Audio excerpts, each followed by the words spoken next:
Observer Kale stood before the massive viewing screen in the high command chamber. His tall, slender frame cast a long shadow across the polished metal floor. The Vraxen Collective had built this facility deep inside their home planet's core, where the artificial gravity felt perfect and the temperature never changed. Commander Vex entered the room with heavy steps. His thick arms carried a data tablet that glowed with soft blue light. Kale had worked under Vex for over 50 years, but the commander still made him nervous. Vex had a way of looking at people that made them feel small. "Observer Kyle," Vex said in his deep voice. "Your new assignment is ready." Kyle turned away from the viewing screen and faced his superior. "What species will I be studying this time, Commander?" Vex tapped the tablet with one thick finger. The information appeared on the large screen behind Kale. Images of a blue and green planet filled the display. White clouds swirled around the sphere like cotton candy. "This is Earth," Vex said, "home to a species called humans. They discovered space travel only recently. Very primitive technology, still using chemical rockets and basic computers." Kale studied the planet on the screen. It looked peaceful from space. Green lands and blue oceans covered most of its surface. "What makes them interesting enough for observation, Commander?" "The Galactic Research Council wants to understand how primitive species conduct warfare," Vex explained. He walked closer to the screen and pointed at several locations on the planet. Humans are currently engaged in multiple conflicts across their world. Perfect subjects for studying basic combat tactics. The screen changed to show images of human settlements. Kale saw cities with tall buildings and roads filled with moving vehicles. The humans themselves looked small and fragile. They had soft skin and no natural armor. Their bodies seemed weak compared to other species Kale had studied. "They look harmless," Kale said. Vex laughed. "Exactly. The Research Council believes humans represent typical carbon-based life forms. They fight over resources, territory, and breeding rights. Nothing special or unexpected." Kyle read the mission details on his personal tablet. The assignment seemed straightforward. He would take his cloaked observation ship to Earth and study human warfare tactics. The mission would last for several of their months. He needed to document their weapons, strategies, and combat behavior. "What do we know about their military capabilities?" Kyle asked. "Very basic," Vex replied. "They use projectile weapons that fire small metal pieces. Their vehicles run on chemical fuel. They have flying machines, but nothing close to space travel quality. Their communication systems are primitive radio waves." The commander walked to a wall panel and pressed several buttons. New images appeared on the screen. These showed human soldiers carrying weapons and wearing protective gear. The soldiers looked young and determined, but their equipment appeared simple. "Their weapons cannot penetrate our ship's shields," Vex continued. "Their sensors cannot detect our cloaking technology. You will be completely safe while observing them." Kale nodded. He had observed dozens of species during his career. Most followed predictable patterns. They formed groups, fought over resources, and used the best technology they could develop. Rarely did any species surprise him. "The Research Council expects a complete tactical analysis," Vex said. "Document their formation strategies, command structures, and weapon effectiveness. Pay attention to how they coordinate attacks and defend positions." "How long do I have for this assignment?" Kale asked. 6 months should be enough time to understand their basic warfare patterns. The Council wants your report before the next seasonal gathering." Kale looked at the images of Earth again. The planet seemed so small and quiet. Hard to believe that an entire civilization lived down there, fighting wars and building societies. "Are there any special precautions I should take?" he asked. Vex shook his head. "Standard observation protocols. Stay cloaked, maintain safe distance, and avoid any direct contact. These humans have not made contact with other species yet. The Galactic Treaty requires us to avoid interfering with their natural development." The commander handed Kale a detailed mission briefing. The document contained star charts, communication frequencies, and background information about human history. Kyle scanned through the pages quickly. "It says here that humans have been fighting wars for thousands of years," Kale observed. "Yes, they seem to enjoy conflict," Vex replied. "Most primitive species do. They have not learned to solve problems through logic and negotiation like civilized races." Kale studied a section about human population. Over 7 billion individuals lived on Earth. That seemed like a large number for such a small planet. "With so many humans, their wars must be quite large," Kale said. "The current conflicts involve millions of soldiers," Vex confirmed. Perfect opportunity to study mass combat tactics. You should gather enough data to understand how primitive species organize large-scale warfare. The commander walked toward the exit door. Your ship is being prepared now. The technical team has installed the latest recording equipment and improved the cloaking system. You can depart whenever you are ready. Kyle bowed his head respectfully. I will begin preparations immediately, Commander. Remember, Observer Kale, Vex said as he stopped at the door. These are just primitive beings fighting over simple things. Do not expect anything revolutionary or surprising. Document their basic tactics and return with useful information for the Research Council. After Vex left, Kyle remained alone in the chamber. He continued studying the images of Earth and its human inhabitants. The mission seemed routine, but something about the planet interested him. Maybe it was the way the humans built their cities or how they organized their societies. He had observed warrior species before. The Zorvan people fought with energy weapons and battle armor. The Kelthani used advanced tactics and coordinated attacks. Even the primitive Drex people had natural weapons like sharp claws and thick shells.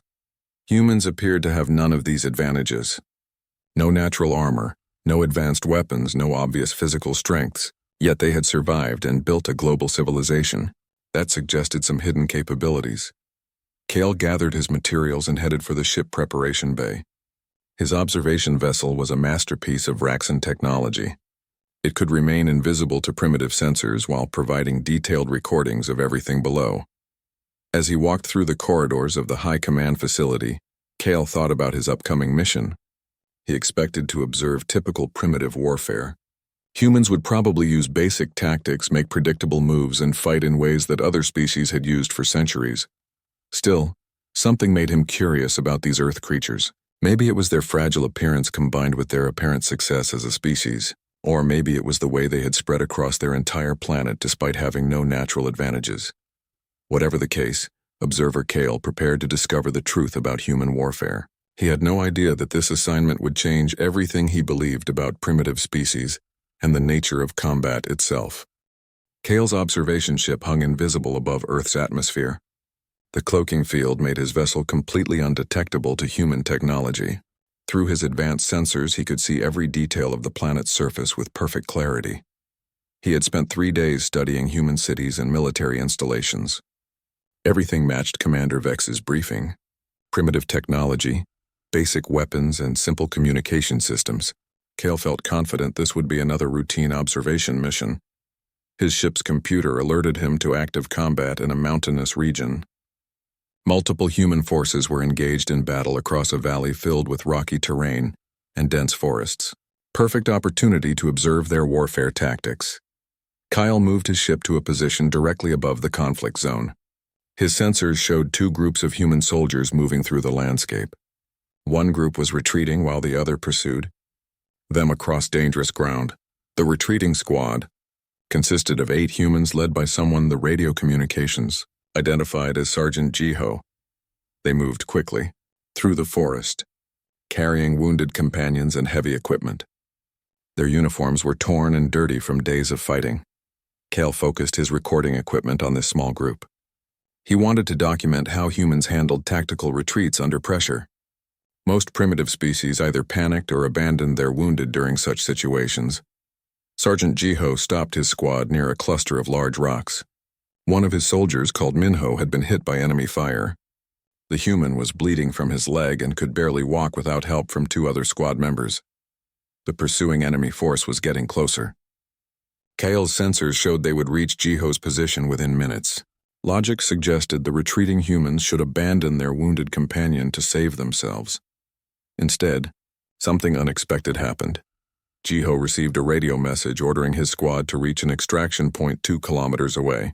A flying vehicle would pick them up, but only if they arrived within 30 minutes. Carrying the wounded Minho would make them too slow to reach safety. Kyle waited to see Jiho abandon the wounded soldier. This was basic survival instinct that every species followed. Save the group by sacrificing individuals who slowed everyone down. But Jiho did not abandon Minho. "We move together or not at all," Jiho said into his radio. He refused the evacuation order and told his commander they would find another way out. Kale stared at his recording screen in confusion. This made no logical sense. Jiho was sacrificing 7 healthy soldiers to save 1 wounded individual. No tactical manual in the galaxy recommended such wasteful resource management. The situation became even stranger when Minho tried to convince Jiho to leave him behind. "Sergeant, take the others and go," Minho said weakly. "I am slowing everyone down. The mission is more important than one person." Jiho knelt beside his wounded soldier and checked his bandages. "No one gets left behind. That is not how we do things." 2 other squad members, Sora and Hyun, agreed with their sergeant. They began preparing defensive positions among the rocks instead of continuing the retreat. These humans were choosing to fight against superior numbers rather than abandon their wounded companion. Kale had never observed behavior like this. Every species he had studied followed logical survival patterns. Individuals might sacrifice themselves for the group, but groups never sacrifice themselves for individuals. The enemy soldiers appeared at the edge of the forest. They outnumbered Jiho's squad 3-1 and had better positions.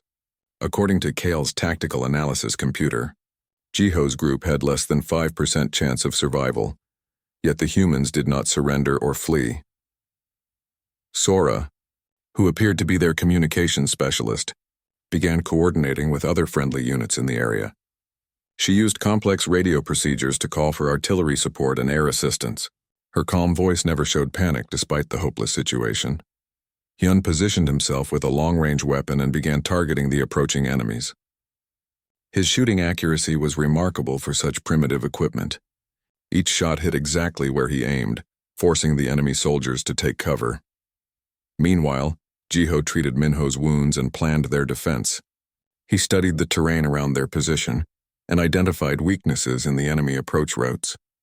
His tactical thinking showed sophistication that surprised Kale. The alien observer realized these humans were not panicking or acting on emotion. They were making calculated decisions based on principles that Kale did not understand. Their choice to stay and fight was deliberate and organized. The battle began when enemy soldiers tried to surround the rocky position. Jiho's small squad fought with incredible coordination. Each human knew exactly what the others were doing without constant communication. Sora provided targeting information while maintaining radio contact with distant allies. Hyun continued his precise shooting, making every shot count. 2 other soldiers, whose names Kale learned were Tae and Dami, protected the flanks with automatic weapons. What amazed Kale most was how they incorporated the wounded Minho into their defense.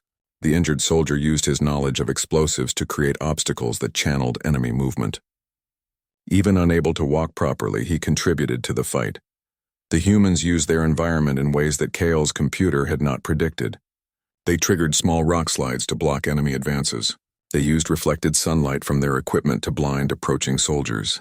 They even threw stones to create noise distractions in different locations. These tactics were not in any military manual that Kale knew about. The humans were inventing new strategies in real time based on immediate circumstances. Their flexibility exceeded anything he had observed in more advanced species. The enemy force had superior numbers and firepower, but they could not break through the small squad's defense. Every time they tried a new approach, the humans adapted their tactics to counter it.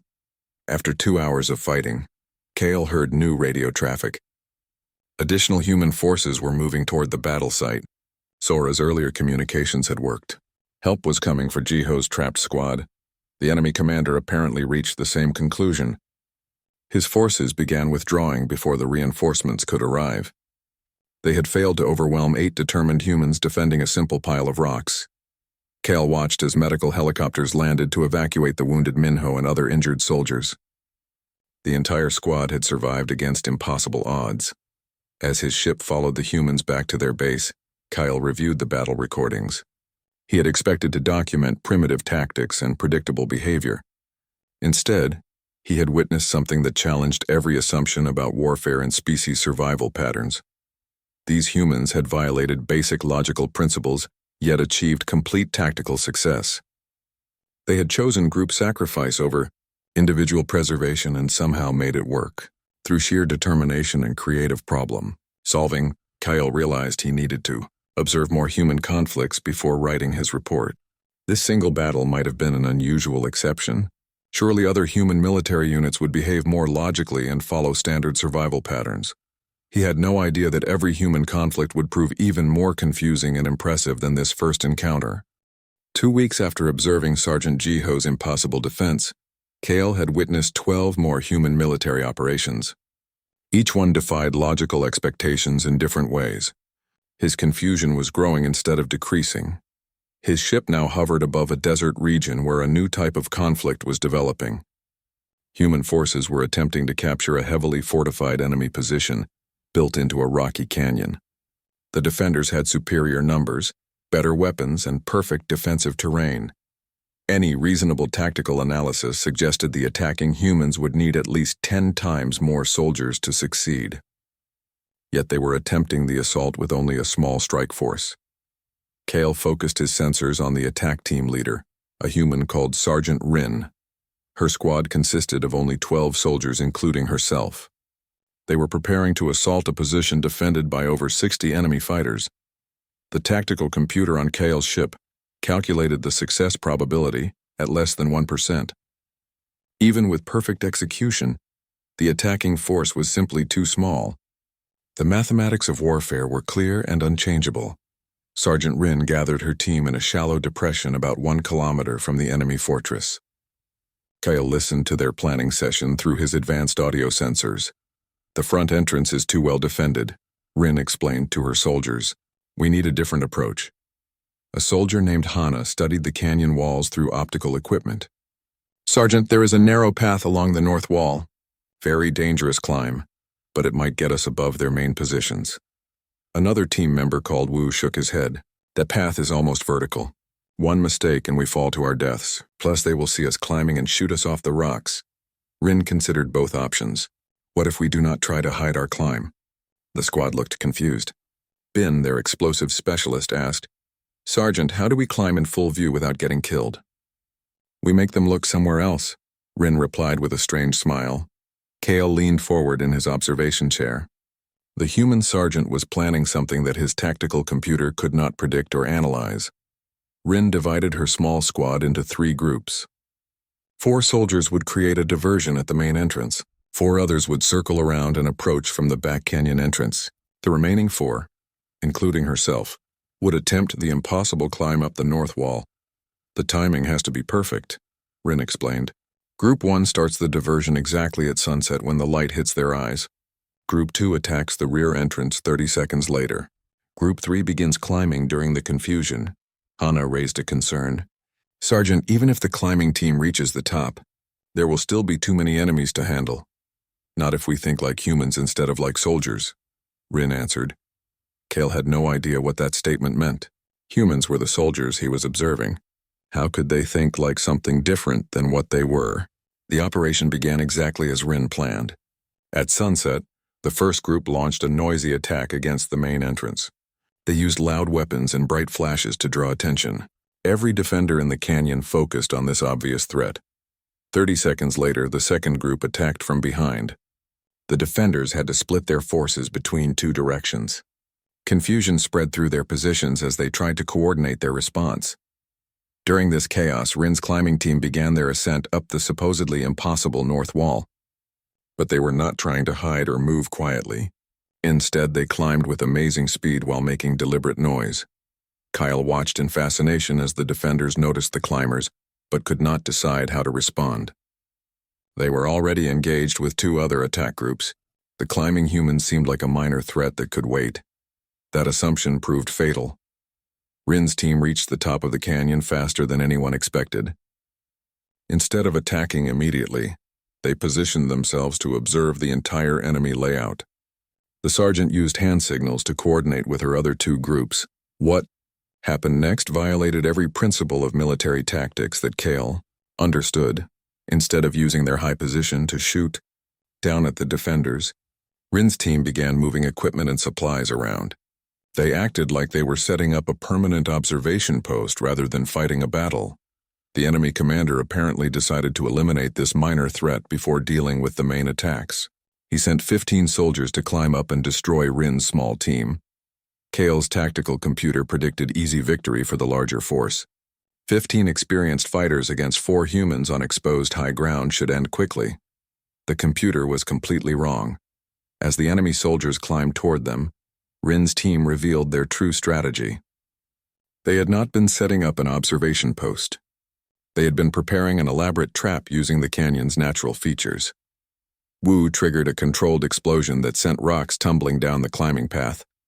The falling stones did not kill the ascending enemies, but forced them to take cover in predictable locations.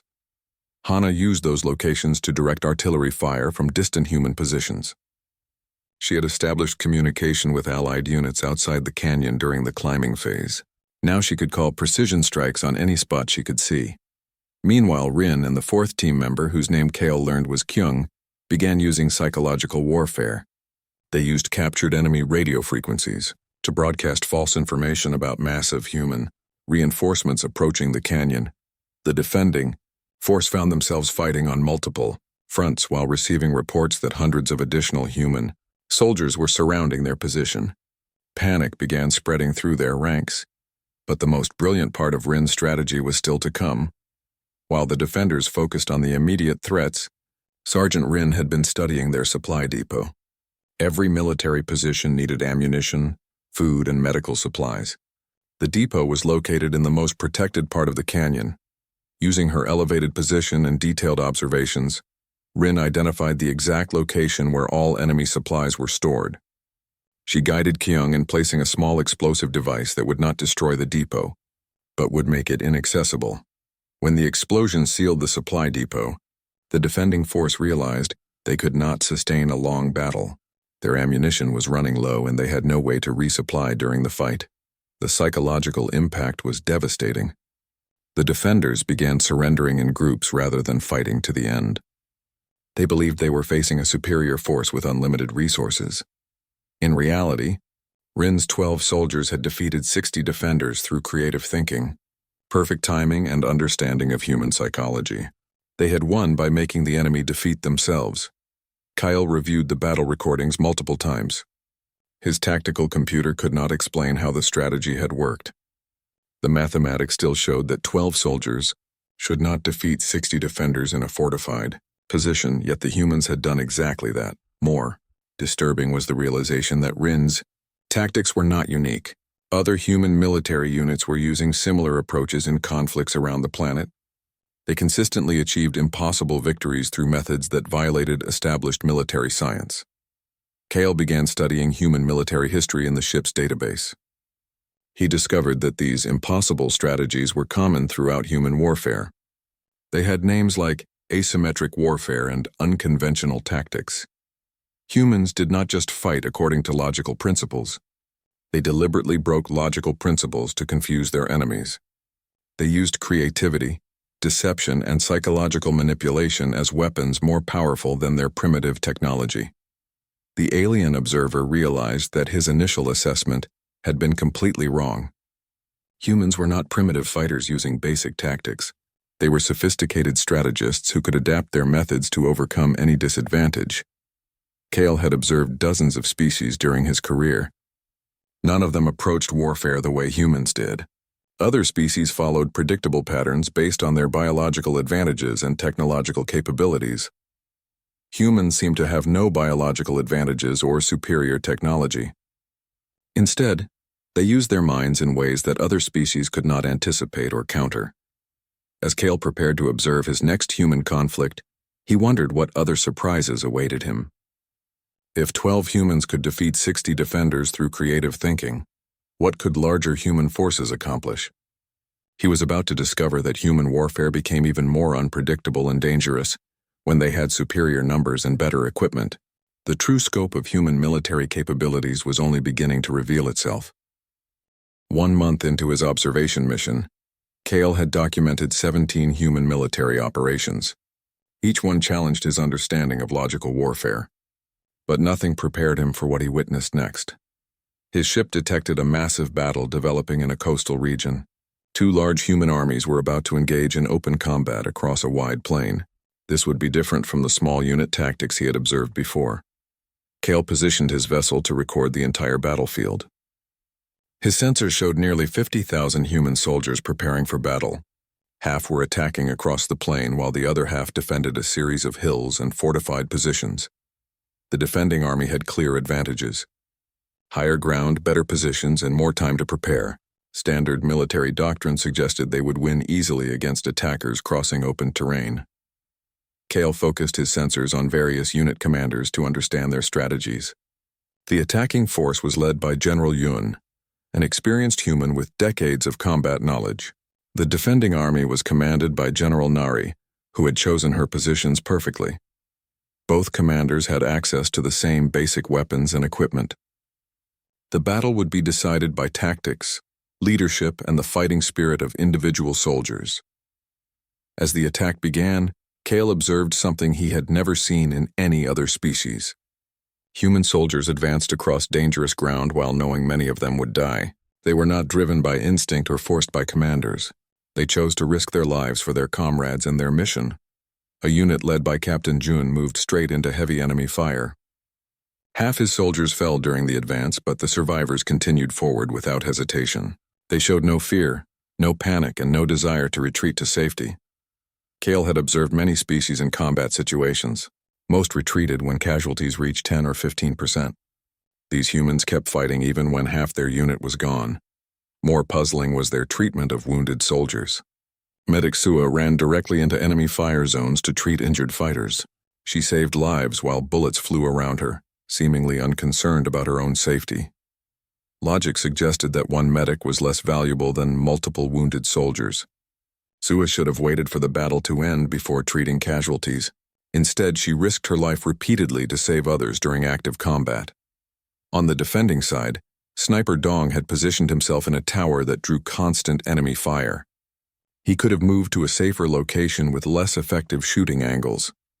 Instead, he remained in the dangerous position because it gave him the best view of the battlefield. Dong's precise shooting was eliminating attacking soldiers with remarkable efficiency. But staying in the exposed tower meant he would eventually be killed by return fire. He was trading his life for maximum military effectiveness. These decisions made no sense according to standard survival instincts. Individual preservation should override group objectives when death became certain. Yet these humans consistently chose group success over personal survival. Kyle studied the radio communications between different units. The conversations revealed something even more disturbing. Human soldiers were not just accepting death as a possibility, they were actively seeking ways to sacrifice themselves for tactical advantages. Squad leader Yul coordinated an attack on a heavily defended bridge. His 20 soldiers faced machine gun positions that could not be overcome through direct assault. Instead of retreating, Yul requested permission to attempt a suicide run. The term confused Kale until he understood its meaning. Yul planned to lead his squad in a direct charge against impossible odds. Most would die, but their sacrifice would create opportunities for other units to advance. Yul's superior officer approved the request. Both commanders knew the squad would be destroyed, but they calculated that the tactical advantage was worth 20 human lives. Kale watched in horror as Yul's soldiers charged across open ground toward machine gun positions. They moved with perfect coordination, each one accepting certain death to create chances for their comrades. 18 of the 20 soldiers died in the charge. But their sacrifice allowed other units to cross the bridge and continue the attack. The tactical objective was achieved exactly as planned. Reconnaissance expert Ray observed this sacrifice from a hidden position. Her job was to gather intelligence, not fight directly. She had orders to stay hidden and report on enemy positions. When Ray saw Yul's squad being destroyed, she made a decision that defied her orders. She began calling artillery strikes on the machine gun positions, revealing her location to save the last 2 survivors of the charge. Her actions allowed the final 2 soldiers to reach safety, but exposed her to enemy counterattack. Ray chose to violate direct orders and risk her mission to save 2 lives that had no strategic importance. Kale had never observed behavior like this in any species. Individuals did not typically risk important missions to save random comrades. The logical choice was to complete the intelligence gathering and let the soldiers die. But Ray's illogical choice had unexpected consequences. The artillery strike she called revealed 3 hidden enemy positions that would have ambushed later attacking forces. Her decision to save 2 lives accidentally prevented hundreds of deaths. This pattern repeated throughout the battle. Humans made individual choices that seemed tactically wrong, but created unexpected advantages. Their willingness to sacrifice personal safety for others generated unpredictable opportunities. Intelligence Officer Bora coordinated communications between multiple attacking units.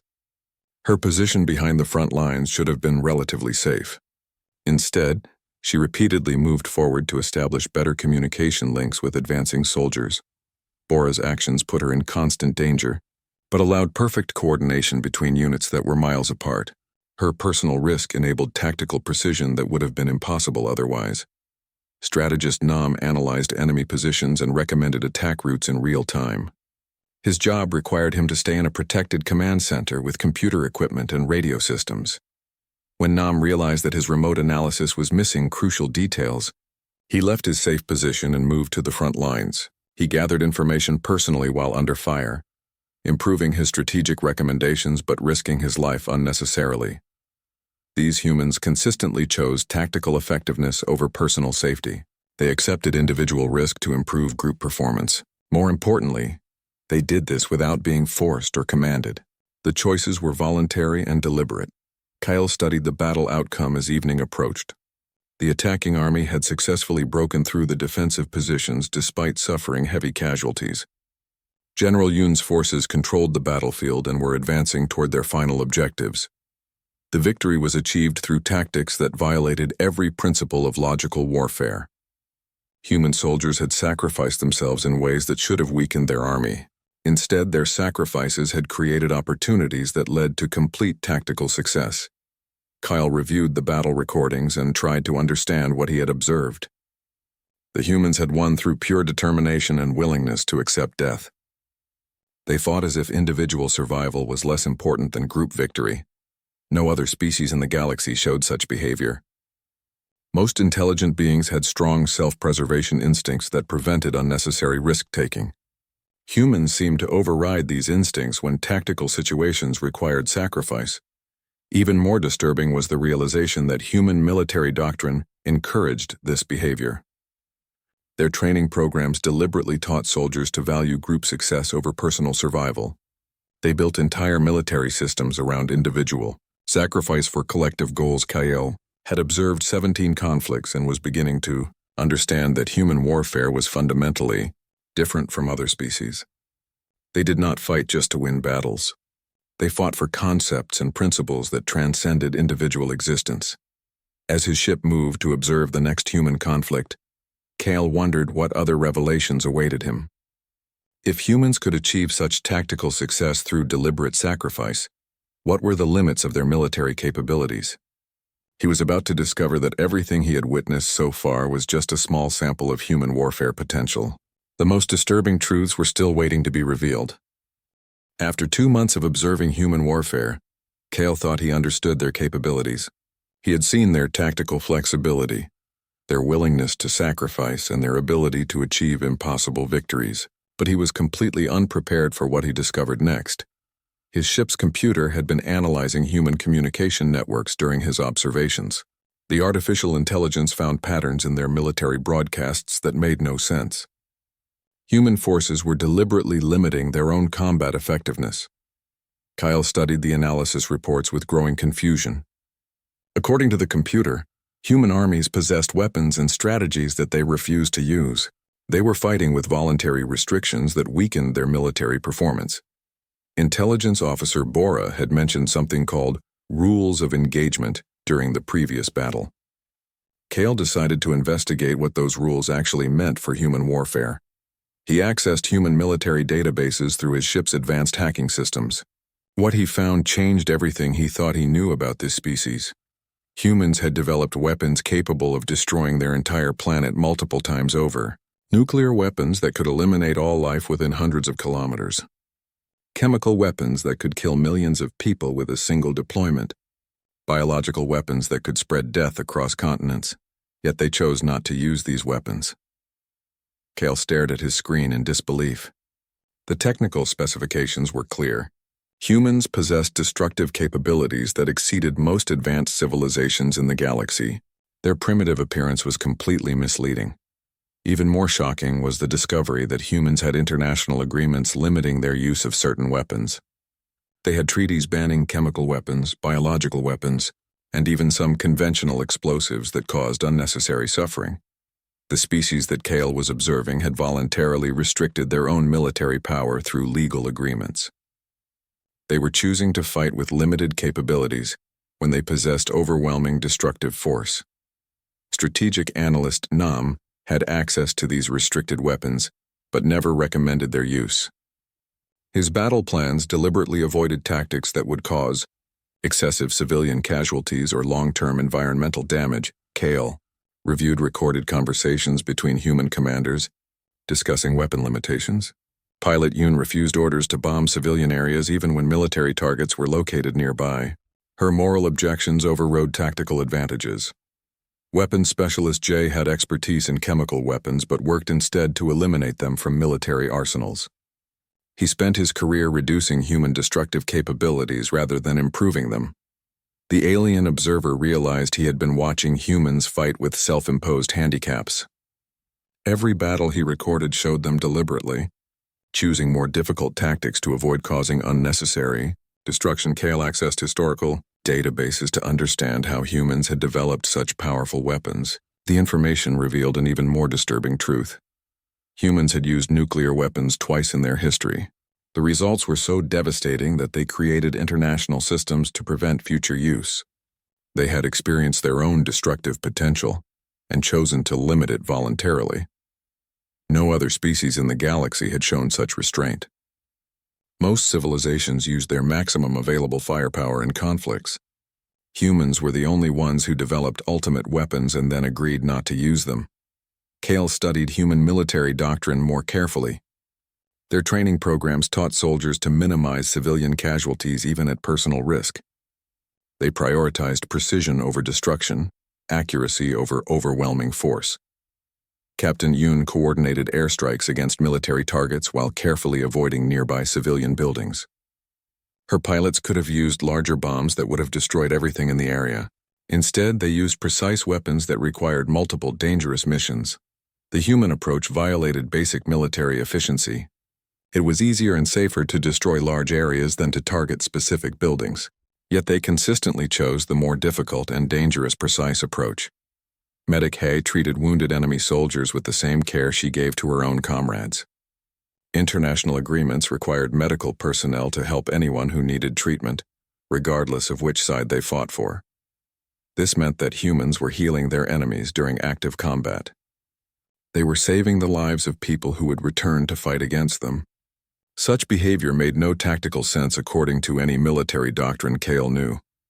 Engineer Dong repaired civilian infrastructure that had been damaged during battles. His job was to fix bridges, power systems, and water supplies for the local population. These repairs benefited both sides of the conflict equally. Humans were spending resources to help people who might support their enemies. They were rebuilding things that might be destroyed again in future battles. The inefficiency was staggering from a logical military perspective. Kale discovered that human armies had entire divisions dedicated to humanitarian assistance, soldiers whose job was not to fight, but to provide food, medical care, and disaster relief to civilian populations.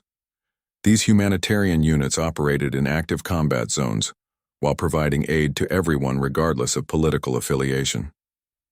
They were risking their lives to help people who had no military value. The alien observer found records of human peacekeeping forces deployed around the world. These were military units whose mission was to prevent conflicts rather than win them. They used their combat capabilities to separate opposing sides and create opportunities for diplomatic solutions. Humans were using their military strength to reduce violence rather than achieve victory.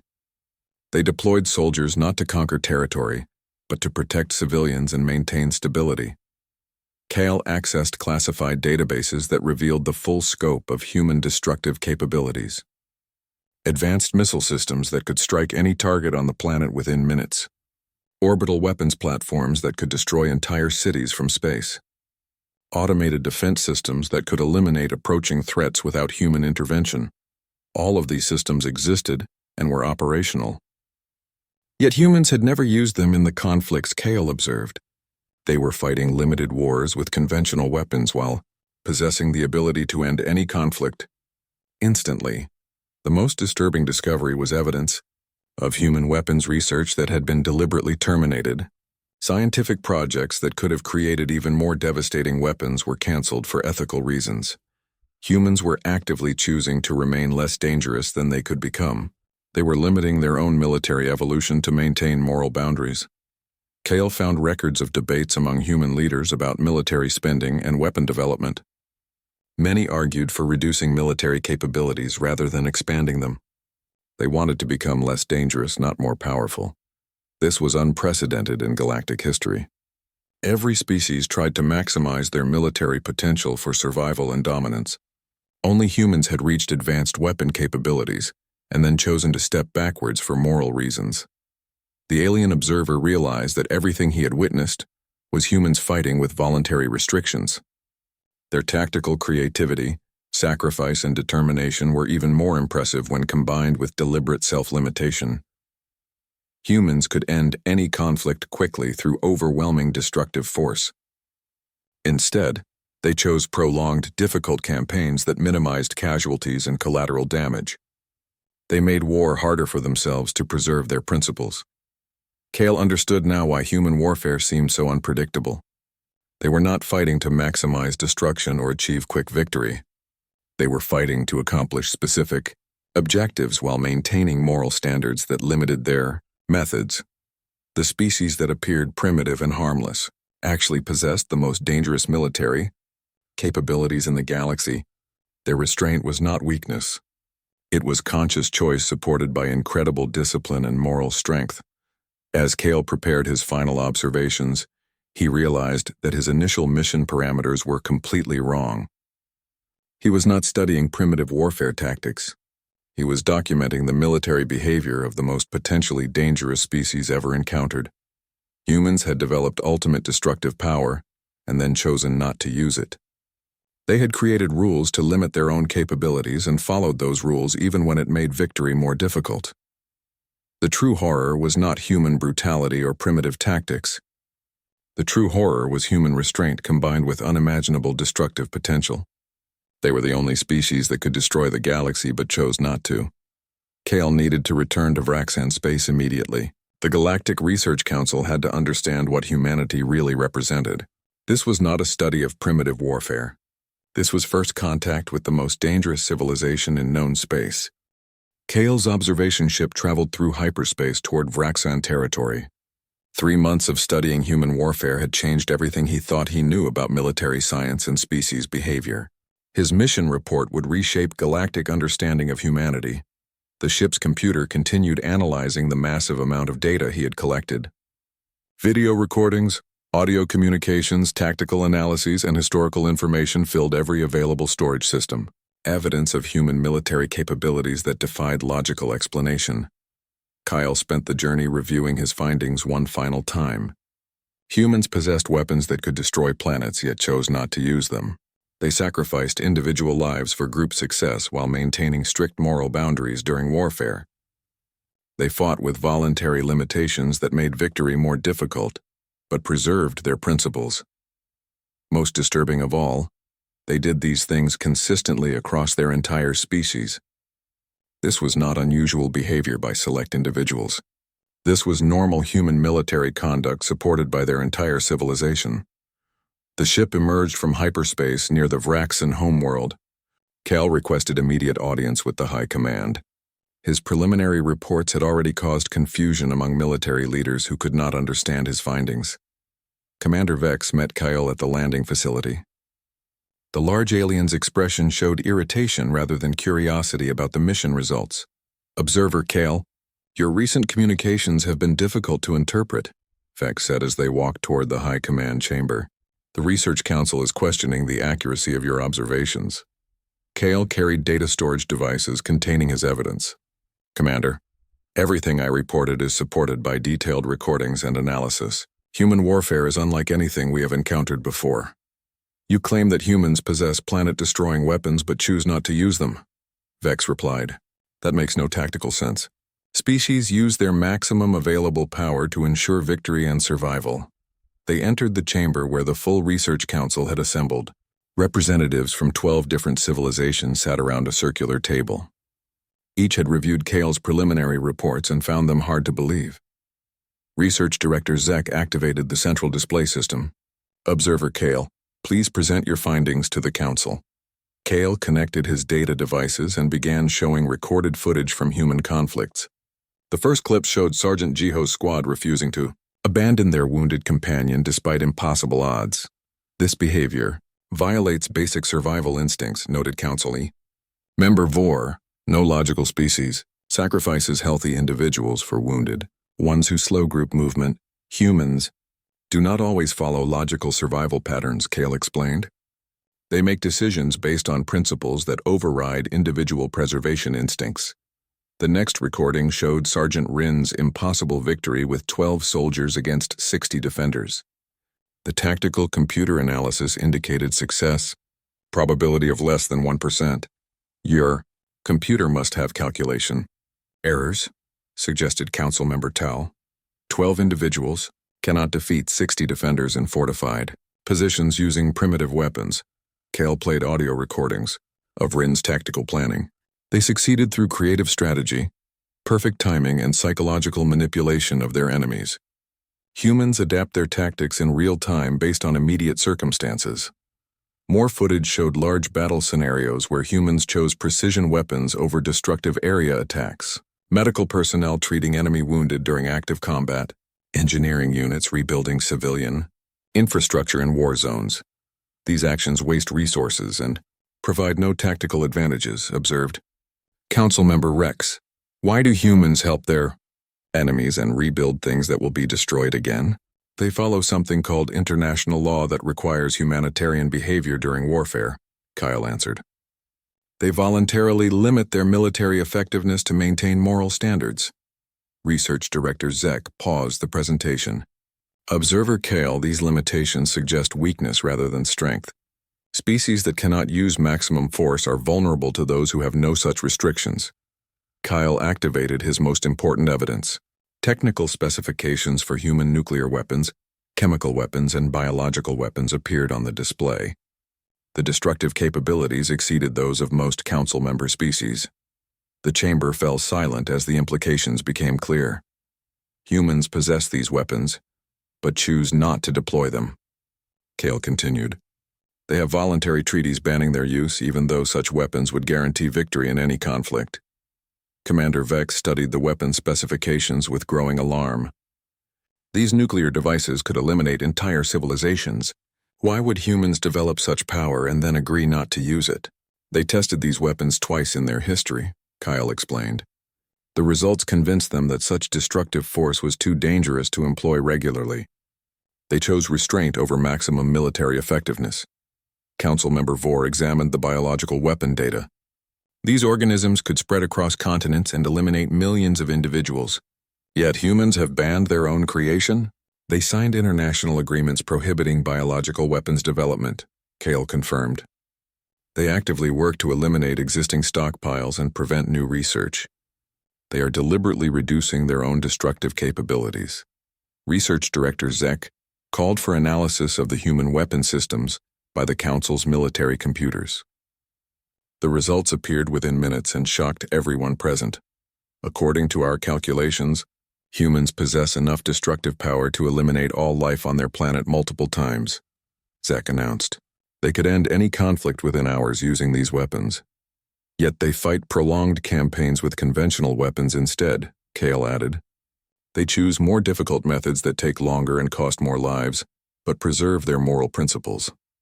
The council members exchanged worried glances. No species in galactic history had voluntarily limited their own military power after achieving ultimate destructive capabilities. Observer Kale, what is your assessment of human military potential if they abandon these voluntary restrictions? Asked Council Member Tal. Kale had prepared for this question. Based on their demonstrated tactical creativity, willingness to sacrifice, and existing weapon technology, humans could conquer any known civilization within their technological reach. But they choose not to, Vex said slowly, beginning to understand the implications. Correct, Commander. Humans could be the most dangerous species in the galaxy, but they consciously choose to limit their own power through moral restrictions and international law.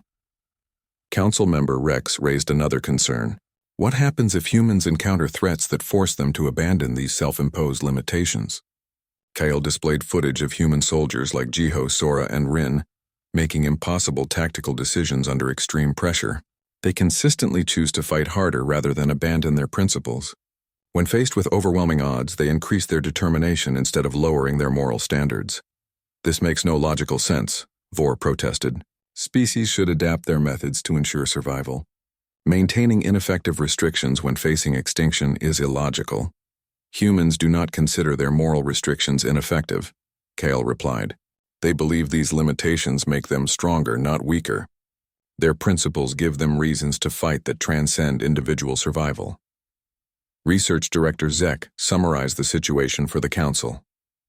We are dealing with a species that possesses near-ultimate destructive power, but chooses not to use it. They fight with voluntary handicaps that make victory more difficult. They sacrifice efficiency for moral principles. What are your recommendations, Observer Kale? Commander Vex asked. Kyle had spent weeks considering this question during his return journey. The Galactic Research Council must recommend immediate diplomatic contact with human leadership. They need to understand that humanity represents a completely new type of civilization. Are you suggesting humans are dangerous? Council Member Tal inquired.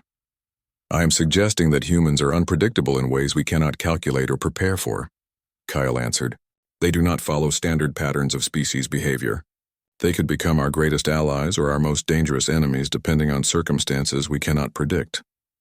But they seem to prefer peaceful solutions when possible, noted Council Member Rex.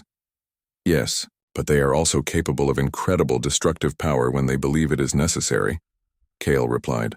The combination of ultimate weapons with moral restraint creates a species that could do anything if properly motivated. Research Director Zek called for a council vote on Kale's recommendations. The decision was unanimous. Immediate diplomatic contact with humanity would be initiated through proper galactic protocols. Observer Kale, you will serve as our primary expert on human behavior during first contact procedures, Zek announced. Your experience observing their warfare will be crucial for understanding their diplomatic approaches. As the council session ended, Commander Vex approached Kale privately. Do you believe we should fear humans or respect them?